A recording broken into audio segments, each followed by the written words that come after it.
Thank you very much. Given that our topic is state, market, and civil society, I thought that it might be useful for me to review the immediate circumstances that we're facing in the United States.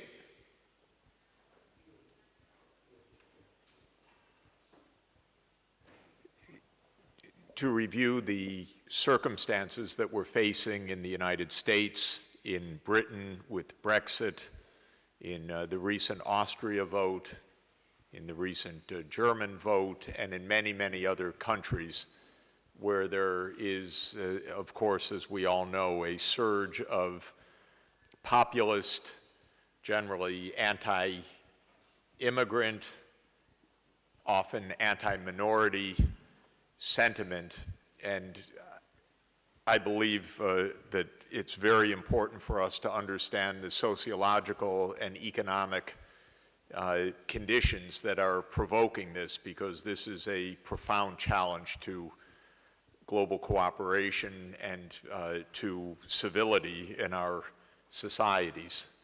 And of course, in the United States, we made a disaster politically, and we're still trying to make sure that it doesn't do grave damage to the world, because we made a very bad political mistake. So we have a quite general backlash against globalization in Europe and the United States. I do not want to speak about the whole world, but I want to speak about the countries of the European Union, where we're seeing a very consistent right-wing, anti-migrant, anti-Brussels sentiment, and the United States, where we have so-called America First populism, even though it's often a disguise for plutocracy, but it is politically a sociological reaction. In my opinion, it is both a backlash of class and ethnicity. So we're seeing two distinct categories of action. One is an economic reaction to recent trends, and the second is truly an ethnic, social reaction, especially to immigration. There is profound class stratification that is widening in the United States in particular, because we have had no political actions to counteract it for almost 40 years. And to a lesser extent in Europe, we have a widening income inequality, a rising Gini coefficient measuring household disparity. In the United States, this has assumed the dimensions of a full-fledged plutocracy, where very powerful, very wealthy individuals control the policies of both major political parties, making it impossible, in fact, to achieve any significant progressive reaction to the widening inequalities that are taking place. And just as we speak, today or tomorrow, the US Senate will probably vote for more tax cuts for the wealthy, an absolutely amazing political condition, because it runs strongly against the interests of almost all Americans. But it is a policy dictated by the top of the income distribution and through propaganda depicted as a benefit for workers. So we're in an amazing period of political demagoguery, propaganda, and assault by the richest.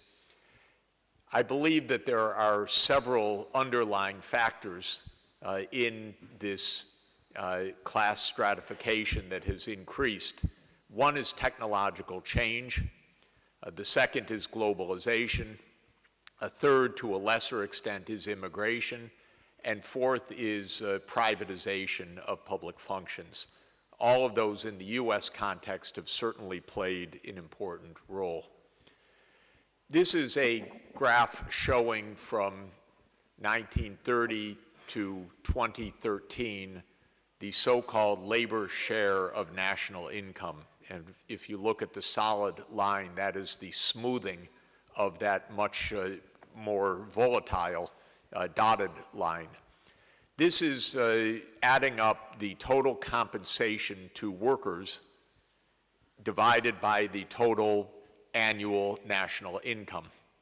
And what you can see is that starting around 1990, there has been a very significant decline of the share of national income going to workers. If you look more microscopically at this graph, it's even worse, because the numerator of that fraction, the total compensation to workers, includes both compensation to high-income workers and to low-income workers. But that too has been changing, so that the share of national income going to low-income workers has declined far more significantly. And then the total share of income going to workers has also declined, as is shown here. And this is generating, of course, a social unrest and a populist backlash. Why is it happening?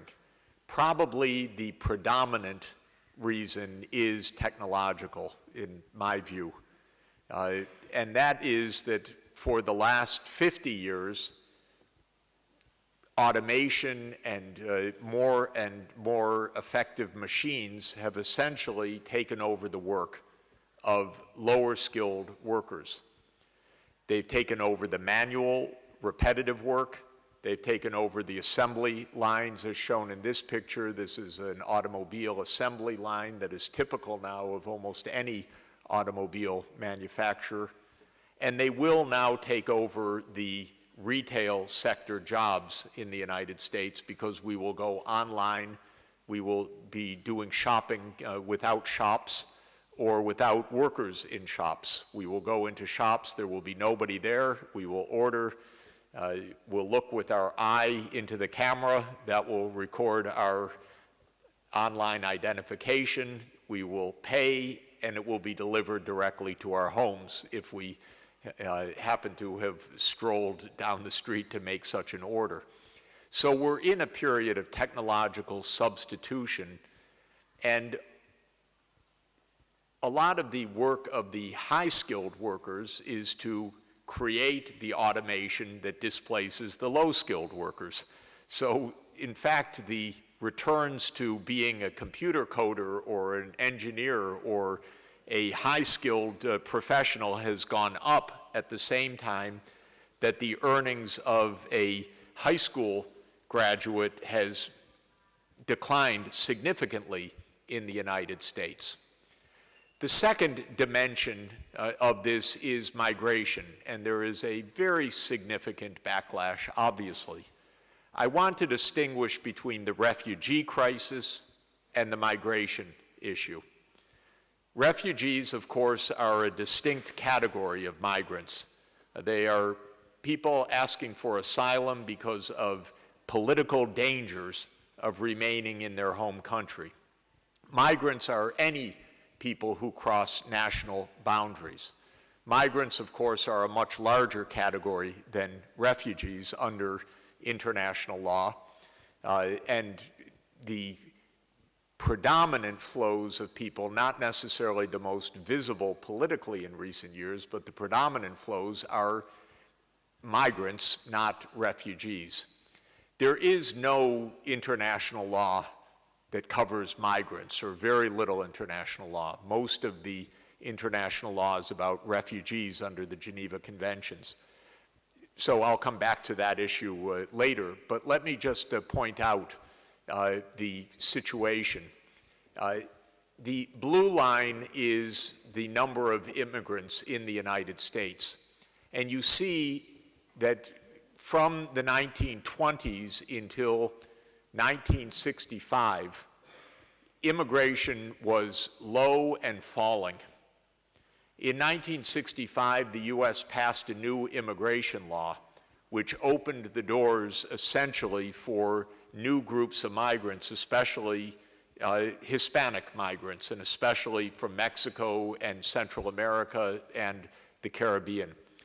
And the blue line shows how the number of immigrants soared in the United States after 1965.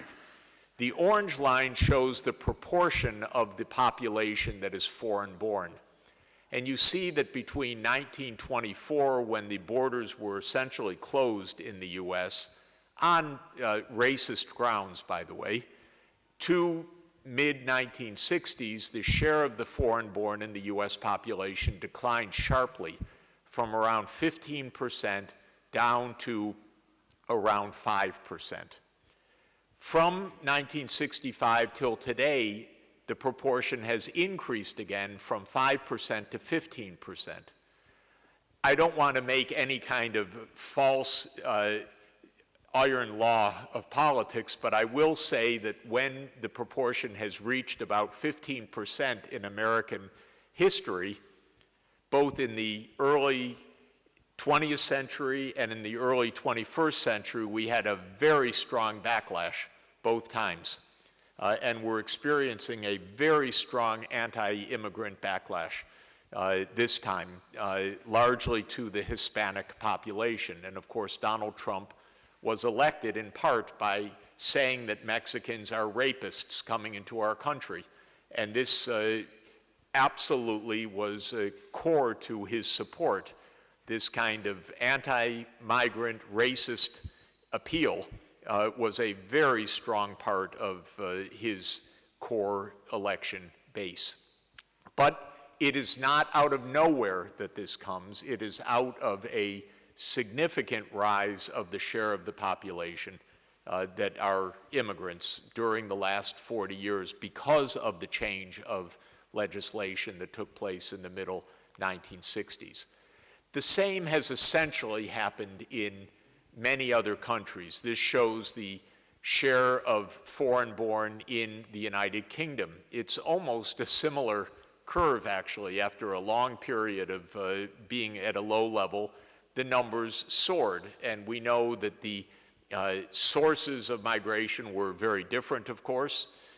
South Asia, Africa, Commonwealth countries, then east to west migration within the European Union. But no doubt the Brexit reaction is also sociologically a reaction to a big demographic change in the society. We don't like it, but I think, I don't like it, but I think that it's real. And I think that it is an undeniable part of our current political reality. This is also true in Europe more generally. And we are seeing politically the reaction to a demographic change everywhere. Austria, just the latest example, where the winner of the election last week ran on a very hard anti-immigrant sentiment and really reflected, again, a big victory. You see it in Hungary, where, of course, President Orban is very virulently anti-migrant and anti-refugee, but it's also reflecting changes in the population. So these are underpinned by demographic changes that lead to these sociological and then political outcomes. I think it is important to understand Europe's wider context to understand Europe's anti-migrant reaction right now. And I always show this slide because I don't think that Europeans understand fully how big the demographic changes have been and will be in the future. What this is a graph of European population in red and what I call the neighborhood population, Africa plus West Asia, which is basically the Middle East, in blue. In 1950, Europe had a population of about 700 million people if you add, this is adding Russia and Eastern Europe to Western European population, about 700 million, and adding all the population of Africa plus the Middle East, the population was only 350 million in all of Africa plus all of the Middle East. By now, and so Europe was twice the population of its neighborhood. Today, Europe is half the population of its neighborhood because Africa now has more than 1 billion people and Western Asia has 500 million people.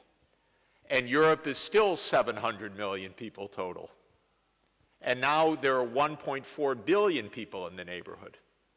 And if you look at the UN population projection, it's a drama for Europe because Africa's population is on a trajectory right now to reach 4 billion people by 2100. 4-time increase, and West Asia still has further increase ahead. So you can see that by 2100, the ratio is no longer 2 to 1 as it is now, but the ratio is essentially 10 to 1. So Europe is in a massive demographic neighborhood phenomenon, and this is reverberating in European politics. And politicians that don't address it, or politicians that say our doors are open, will not win elections. Or you could say Mrs. Merkel won the election, but she won it with a loss in a way, because she now faces a backlash, a right-wing entry into the Bundestag, and definitely populist anti-migrant politics in Germany, which we have taken to be a point of stability in Europe. So in addition to the widening income inequalities, largely driven by technology, but also to some extent driven by migration and to some extent driven by trade with lower wage workers abroad, we have the combination of the economic and the sociological factors that are leading to a profound political backlash now. What are some of the consequences of this increasing stratification? Well, the most direct is income inequality. And here I show you the average earnings in the United States for different education levels. The top line is if you have an advanced degree, a master's degree or above. The bottom line is if you have less than a high school education.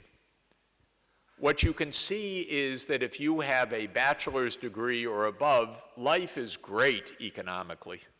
Salaries are high. You're feeling very prosperous indeed. If you have a high school degree, which is the red line, or less than a high school degree, your income levels are stagnant or declining. The jobs are disappearing. Interestingly, the Democratic Party, which in the United States, which used to be the left of center party, or feels that it is the left of center party, became the party of professionals. So the professional class, the doctors, the lawyers, the professors, are generally Democrats. They're doing very well, thank you. But the white working class has suffered a significant decline both of relative and even absolute incomes, and they have gone to the populist right wing, and that's what Trump has as his small margin of victory in the elections. So this is the first manifestation, is this widening of income inequality by education or skill levels. We have two societies in the United States, and the simplest division is if you have a bachelor's degree, a university degree, or above, you're doing very well, thank you.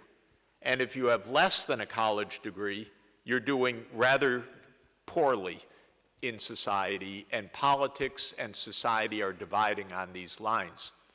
We also have the famous rise of the ultra high net worth, the top 1%, which has been part of this drama of recent years. There is also declining social mobility. This is quite notable. This means that if you're born into a working class family in the United States, you are very unlikely to get out of the working class. If you're born into a poor family, you are unlikely to get out of poverty.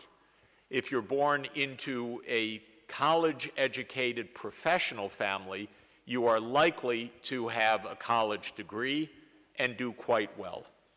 This has many reasons for this, but the tracking of society, the lack of social mobility, is now quite strong in the United States. And this curve is a little bit hard to understand, and I won't dwell on it at length, but on the horizontal axis in both of these is the degree of inequality in the country, and on the vertical axis is a measure of intergenerational correlation. What it means is that you're like your parents' generation. And so that upward sloping line says countries that are more unequal have less social mobility. The United States and the UK have a high inequality because our safety nets are quite low, and we have a low social mobility. And so these are going hand in hand. Inequality and the sense of being trapped by the circumstances of your birth if you're born into a working class or even poor family. There is also a remarkable crisis of public health of the poor half of our society. This is unprecedented in modern history.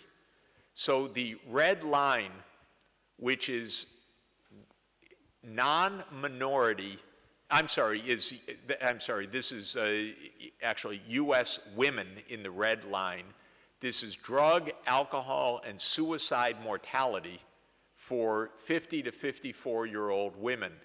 And Nobel laureate Angus Deaton has been writing about this, the unprecedented rise of adult mortality rates, but it's only for people with less than a college degree. So it's strongly segmented by education level. This is an example of this. If you look to the 3 bars on the right-hand side, that shows the change of all-cause mortality. HS means high school degree, SC means some college but not a bachelor's, and BA means a bachelor's degree. What you're seeing here is that for people with only a high school diploma or even some college but no bachelor's degree, mortality rates for white, non-Hispanic, middle-aged people have increased. Mortality has increased, unprecedented in our modern history. Whereas for people with a bachelor's degree, the mortality rate continued to fall sharply. So we're divided in society by income, by health, by social mobility, social opportunities as well. And this is another graph showing that men and women with less than a college degree have a steeply rising mortality rate from drugs, alcohol, and suicide. We have the opioid epidemic that is very much a working class phenomenon, for example. So this is our crisis of society. And finally, this is a measure of well-being where people are asked about the quality of their lives. So this is what we call subjective well-being. People are asked, if you rate your life on a ladder, and the lowest rung of the ladder is 0, and the highest rung of the ladder is 10, and 10 is the best life you can imagine, and the lowest rung, 0, is the worst life you can imagine, what rung of the ladder are you on? For many countries, this is rising over time, but in the United States, it's falling rather significantly year by year now. And this is, again, a manifestation of the social crisis in the United States. I'm not asking you to cry for the United States. We're so rich and so irresponsible. This is only a US crisis, but I'm trying to explain how we got Mr. Trump. This is the basic point that I'm trying to explain. So let me finally show you that all of this has come with a profound cost to social capital, to camaraderie, to fraternity. This is a graph that asks almost every year, can you trust other people in this society? More and more Americans say, no, you cannot trust other people. So we've had a rising level of distrust and a falling level of trust shown rather dramatically by this survey, the General Social Survey that's been taken for the last 40 plus years. Also, if you ask Americans, do you trust in government? The answer is, are you kidding? Now, this lack of trust in government has been going on since the early 1960s. It collapsed with the assassination of President Kennedy and with the Vietnam War, and then with the assassination of Robert Kennedy and Martin Luther King. And Americans came to feel that government lies all the time, which I can tell you is absolutely correct. The lying from the government is nonstop and it's relentless. And now it's every day in 140 characters by the President of the United States, because nothing that he says is true. So the public knows this. They're very, very unhappy about this, but this is a decline of trust that has been going on in the United States during this whole period. And finally, it turns into voting behavior. This is the Brexit vote. On the horizontal axis is a measurement of the education by county in the UK, and on the vertical axis is the share of people who voted to remain in the famous Brexit vote. The more educated, the more remain, the lesser educated, the higher the leave vote. Strongly segmented by education level. This is the state-by-state vote for Mr. Trump. What is shown on the horizontal axis is the share of the adult population with a bachelor's degree. What is shown on the vertical axis is the share of the vote received by Mr. Trump. What you're seeing basically is US states that have a high degree of college education did not vote for Trump. States that have a low degree of college education voted for Trump. This is our two societies now, divided by income, divided by residency, divided by politics, and the divisions obviously are becoming more and more extreme.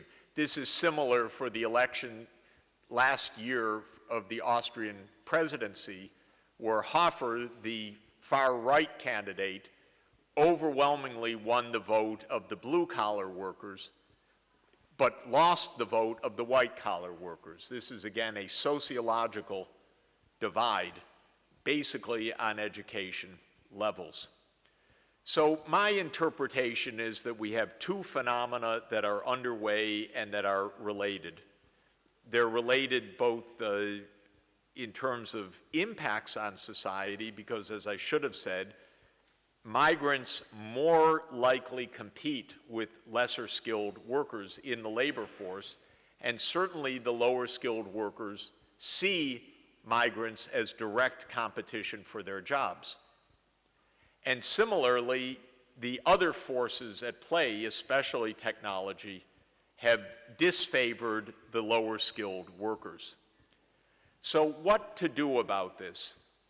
I think that there are several different things that we do need to discuss if these huge rifts in society are to be healed. They are not being healed right now. They're hardly even being understood. The two sides are yelling at each other with increasing ferocity.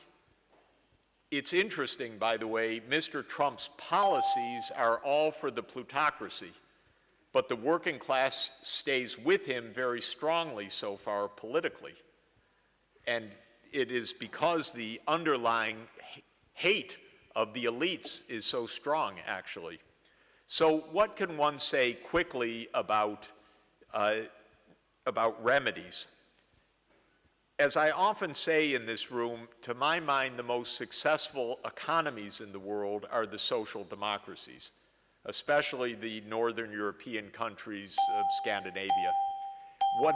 And I'll finish in just 2 minutes. What they do is they tax very heavily, and then they provide universal access to social services.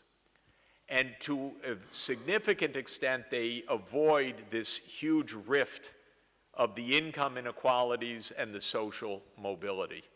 I don't have time to elaborate except to say that countries at the top of the, I can show you here, the countries that rank the happiest in the world on that survey question are Norway, Denmark, Iceland, Switzerland, Finland, Netherlands. By and large, those are all, not all of them. Switzerland is not a social democracy, but the other countries are social democracies. And they also rank as very high on social capital and on harmony within the societies. On migration, I think this issue continues to roil our politics. We do not have adequate answers. I'm not talking about refugees here, I'm talking about economic migration. There are different categories of migration which we need to separate. I'll call it refugees, as I mentioned, mass migration from disasters, droughts, floods, hurricanes, and so on, and then voluntary migration, which is economically induced. We don't have a sound approach to any of this right now, and it is creating mass divisions and backlash in our societies. A third point I would like to emphasize is that I believe that the sustainable development and integral human development concepts of the United Nations and of Laudato Si are crucial as guideposts for how to break free of this division, because they both are calls for social harmony, for the universal destination of goods, for universal access to social services, and for protecting the planet. So these are operational tools for us that can be helpful. And finally, I always like to quote President Kennedy in this regard, because he grappled with this question of diversity and especially global diversity. And he said the beautiful words, which I'll end on: "So let us not be blind to our differences, but let us also direct attention to our common interests and the means by which those differences can be resolved. And if we cannot end now our differences, at least we can help make the world safe for diversity," which we're surely not doing right now. For in the final analysis, our most basic common link is that we all inhabit this small planet. We all breathe the same air. We all cherish our children's futures, and we are all mortal. And these are the political words that can guide us, and Pope Francis's message to us are the moral guidance and leadership that we need. Thank you.